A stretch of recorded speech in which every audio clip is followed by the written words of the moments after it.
So for all you neon people, I've already finished the repair, but I'm going to add this to the beginning of the video. So when you are going to take your door panel off, you got to keep in mind at this point, all the first gen neons are 20 to 25 years old. You are going to want this tool right here.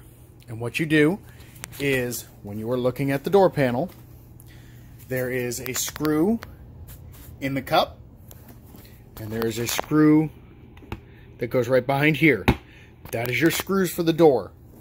Then you will very carefully move your fingers around and kind of pry up, and there is, I've got some snapped off as well because I've taken my door panel off a ton of times. So this piece is supposed to go into a hole. Mine's been bent for years. This piece is missing. I've got these ones right here all the way around, except for right there because that's broken off. And I've got the other ones, so my door handle holds pretty good. My door panel on my driver's side did partially start to break. These are like sonically welded, and they use sound to kind of melt the plastic. Some of them did come loose. I was able to just drill them out and put tiny screws in, and it's been holding up for several more years.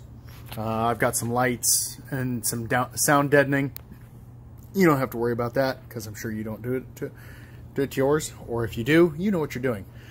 So anyways, what you do is you will be prying up on the door, and you will work this in whichever way it's going to fit in, and it's going to grab onto, let's see.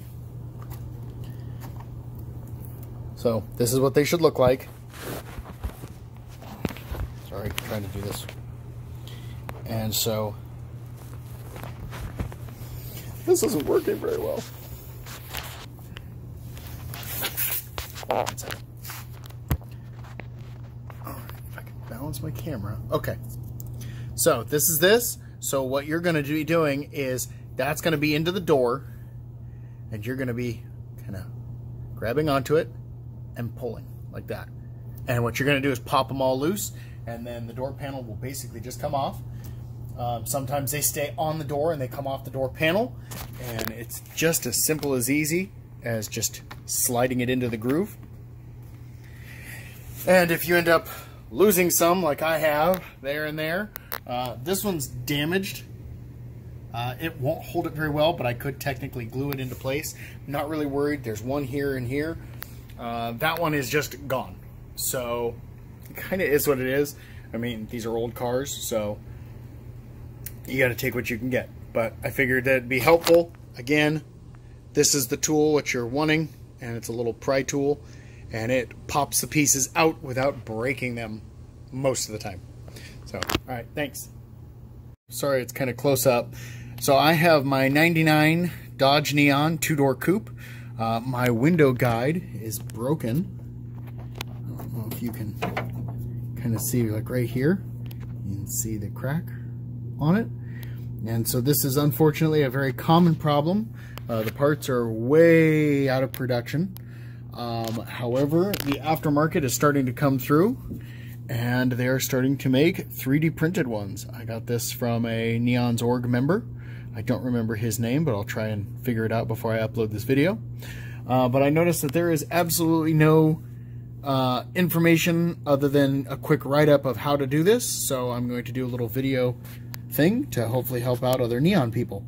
So Tim Coakley on neons.org kind of told me, he goes, there's the 2 bolts right there to take that off, and then he said there's 2 bolts on the track that hold the track in. I'm assuming it is this one and this one. And then he said you just maneuver it, you bend the tab on the track to take this piece out, and I'm gonna try and see if I can finagle my phone in. I'm assuming it's that little tab that's right there that you can see. You just bend it, and then it just falls off, and you put the new one on, and then bend the tab back to hold it on, and bolt it in, and everything should be good to go. So I will get this done and see how it goes. The 2 inner ones were 8mm, and that frees it from the glass. This is the broken free part. And so now I'm going to take out the 10 millimeters here and here, and I'm not sure if this piece is going to have to slide out the top or the bottom, but I'll find out in a second. I was correct. You take this one out and this one out. That allows you to kind of very gently with the glass, because you don't want to break it, allows you to finagle the track a little ways, and it'll end up poking out a little bit up top at the top of the door track, and it'll allow you to get down here. So you see that little tab? I'm going to use pliers and bend it open and see if I can slide the old one off, put the new one on, put it back, attach it to the window, and then I should be done. A little bit more finagling and it actually basically slides out.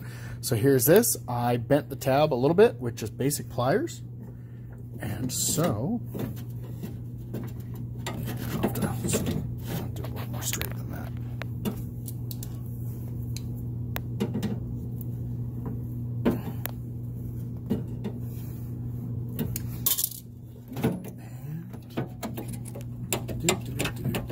Sorry, can't handle the camera at the right angle. Okay, well, let me finagle that. But basically, it's just going to slide off, and then the new one's going to slide on, and then it's just reassembly. I noticed that there's 2 washers on this. Just make sure they stay in the door. So, and actually, come on, there you go. Yeah, just make sure those stay in the door, and they're going to go in between the rack and this on the inside port. Okay. All right, so here's my messy workbench. So apparently once you take those 2 bolts out, you can finagle the entire track out, which makes it a whole lot easier. So the tab, you just want to make sure you get it bent nice and straight, so that way you can get the piece on. It fought a little bit. I used some lubricating and penetrating oil, and got the front and the back, and I kind of wiped the track off of the dirt and debris, and then lubed it up. It's very firm, so just make sure when you're putting it in and everything else, I think it'll work just fine. Just make sure, I would suggest lubricating it. These new ones are 3D printed, so something that's not going to destroy plastic. But yeah, so I'll get it put back in. And make sure you remember to bend the tab back up. All right, so it went back in very easily. It does have a little bit of a stutter and a hiccup up near the top. Runs a lot smoother down near the bottom. I'm going to hope that it's just going to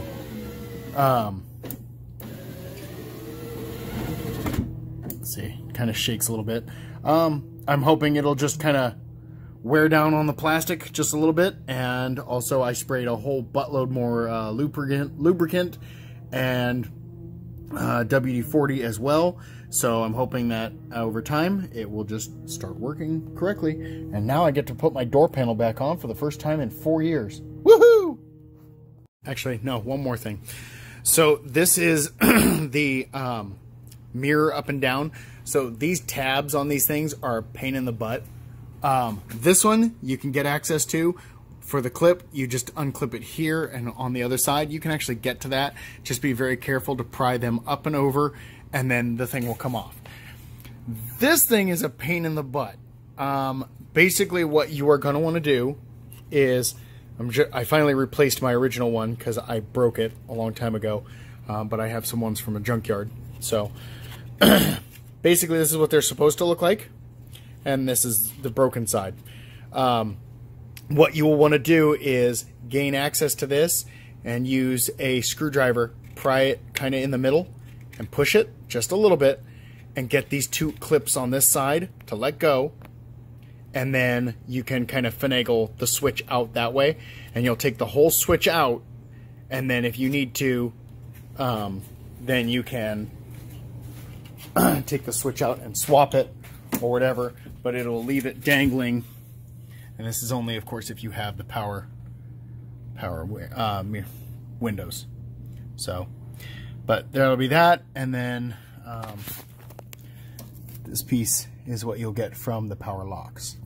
If you have that, and then you have to undo your power mirror. So anyways, hope this helped for anyone that does things a little bit more visual, like me. But I noticed that there was never one of these available, so I did it up. All right, thanks, bye.